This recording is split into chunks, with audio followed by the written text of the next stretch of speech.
Because this is a peaceful event, we're going to break out an oldie but a goodie. The peace sign. Did you know the peace sign was not always about peace? In World War II, Winston Churchill used this exact gesture to create victory against the Nazis.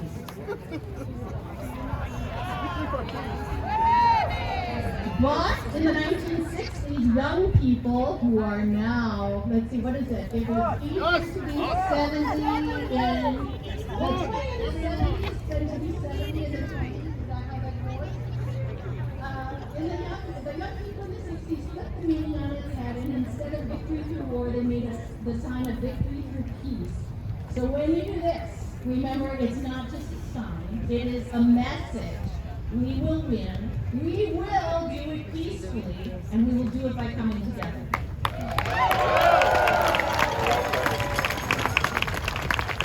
If a bad actor shows up,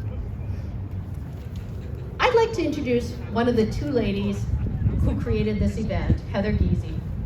And folks, when you're the next person up to speak, come up and sit in this chair so that you don't have to crawl up when everybody's looking at you. Thank you. Heather is the bravest person I've met in a long time. I'd like her to tell us what compelled her to create Hands Off Green Bay. Heather!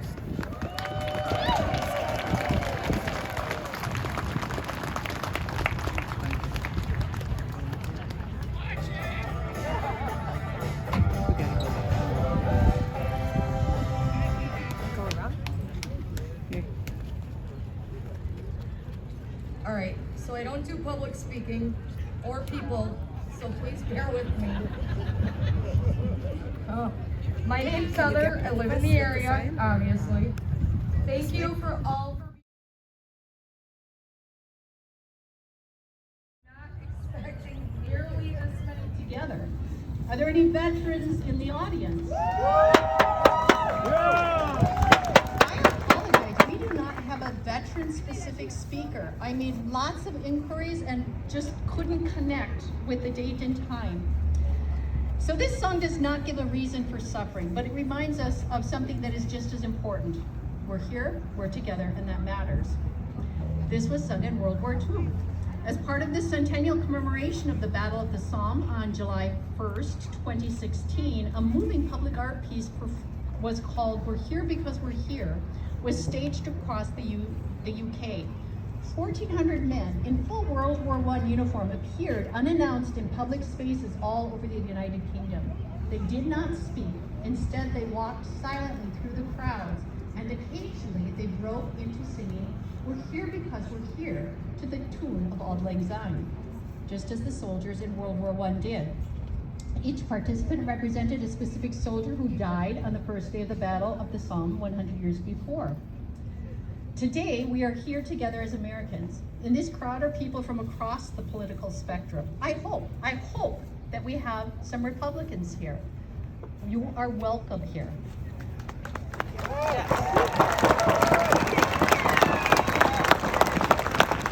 Not everything said today will be a perfect match for every single person here, but we're united in one thing. We are deeply troubled by what Trump, Musk, and Vance are doing to America, and by a Congress that is failing to stop them. We are here because we refuse to be silent while they undermine democracy, dismantle protections for everyday people, and consolidate power for the few at the expense of the many. This song has been used in events by brothers John and Hank Green. It captures something John often talks about, that meaning isn't something we find outside ourselves, it's something we create together. This song is a gentle rebellion against despair. It can be sung quietly, in recognition of struggle, or loudly as a way of saying we are still showing up even when it does get hard. It works both as mourning and motivation, so let's sing it together, acknowledging both feelings.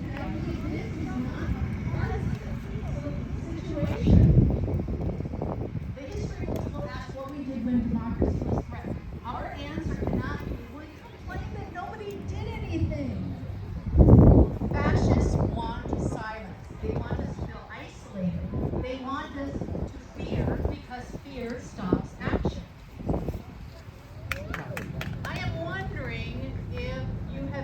this.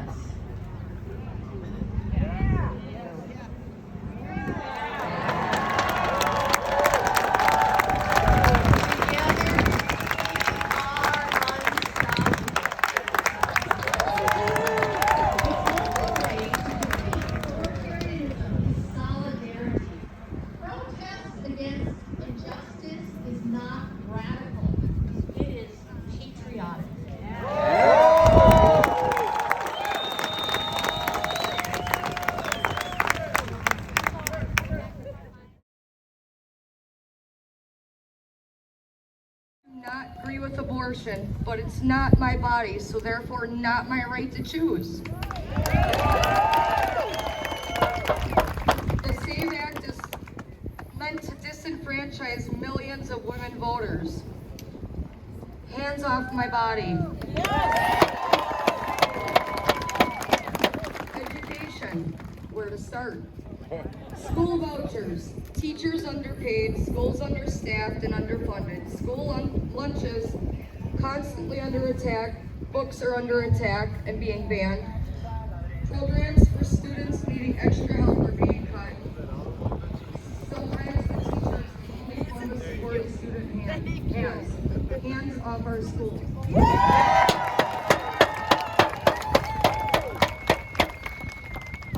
LGBTQ plus community.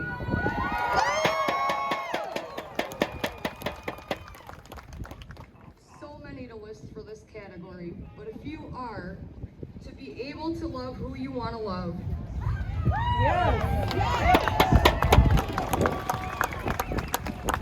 LGBTQ plus couples deserve the same rights as a heterosexual couple.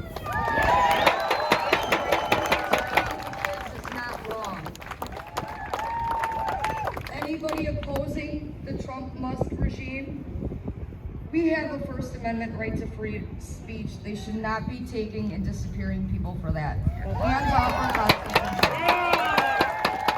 Let's put it best.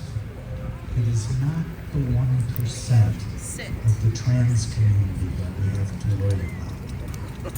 It's the 1% at the other end.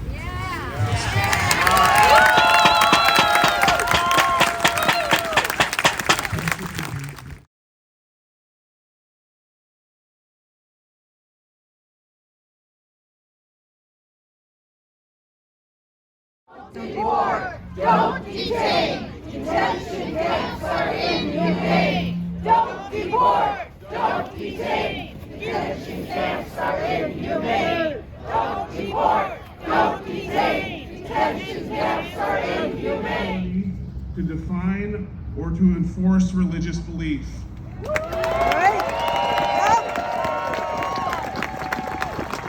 Because religious freedom isn't about privileging one faith over others. And it's certainly not about allowing political leaders to dictate what's acceptable belief and what's not.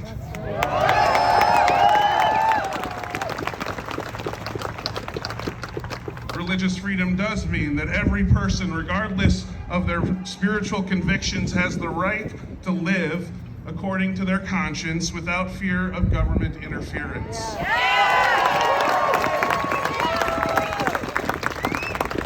So far from protecting religious practice, this executive order is an attempt to co-opt faith for political purposes. It's part of the growing movement in this country toward Christian nationalism.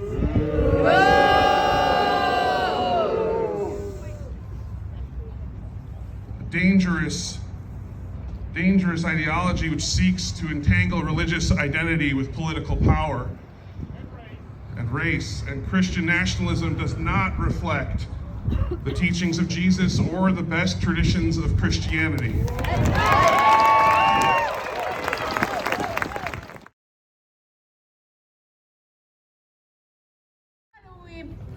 What do we know about democracy? And then you guys will say hands off. So it'll be a count of 1, 2, 3, 4, 5, 6, hands off. Okay, let's do a little practice, 1, 2, 3. Hands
wonderful day program. He'll still live in his community. He will be cared for with dignity. That's what Medicaid has meant to our family and to so many families like ours. At least that's what I thought. Until about 3 months ago. That's when I found out that Congress was considering deep cuts to Medicaid. And then 6 weeks ago, the House passed a budget resolution that directs the Energy and Commerce Committee, and that's the committee that oversees Medicaid, to cut $880 billion, that's billion with a B, from the Medicaid budget. Right, yes. So that number is almost too big to grasp, right? $880 billion. But I'm gonna give you some perspective here. If Congress eliminated every other program that the Energy and Commerce Committee oversees, except for Medicare and Medicaid, they'd still only be halfway to their target. That's how massive these cuts are. And yet our Republican elected officials are telling us, don't worry. These are just cuts to address waste, fraud, and abuse. People who really need Medicaid will still get it. There are millions of people on Medicaid who should just get a job. But you know what? That math doesn't add up. The Congressional Budget Office says that we cannot cut $880 billion without making very deep and painful cuts to Medicaid, cuts that will hurt real people.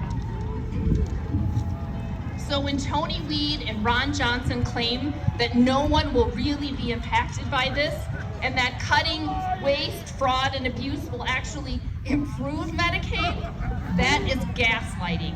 And that gaslighting puts my son and 1.2 million Wisconsinites at risk. So let's get something straight.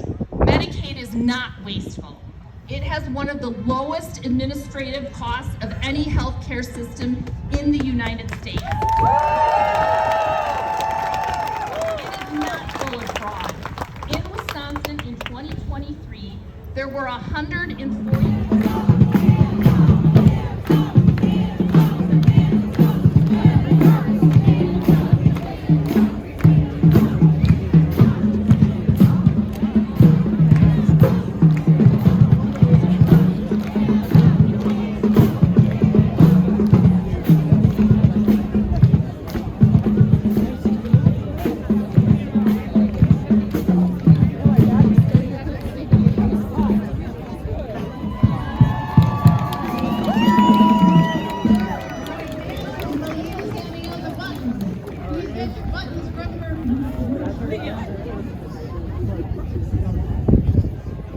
Michelle, I want you to come on down. I got you. We're gonna go backwards now. So it's like